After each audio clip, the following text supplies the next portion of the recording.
মা বলছে আমার ছেলেটা খুবই খারাপ, বউয়ের কথা শুনে।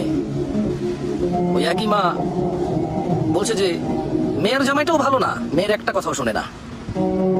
বোন বাপের বাড়ি এসে বললো যে ভাইটা আগের মতো নেই, খারাপ হয়ে গেছে, তত্ত্ব তালাশ করে না, দাওয়াত দেয় না, খোঁজ খবর নেয় না, ঈদ চাঁদ কোরবানি যায় জামা কাপড় দেয় না, একটু দাওয়াতও করে না, একটু বিপদে পড়লে হেল্প করে না। আবার ওই বোনটাই বলে আরে জানিস তোর দুলাভাইটা খুবই খারাপ, কাম কাজ করে করবি কি আর, বোনের দাওয়াত দেয়, বাগিনারে দাওয়াত দেয়, আজকে বোনের এটা হয়েছে বাইরে ওটা হয়েছে, সারাদিন তো বোন ভাই করে করে তার জীবন শেষ করে দিল। ভালো পড়েনি জামাইটা, মানে ভালো পড়েনি। অবাক অবাক করা চরিত্র না?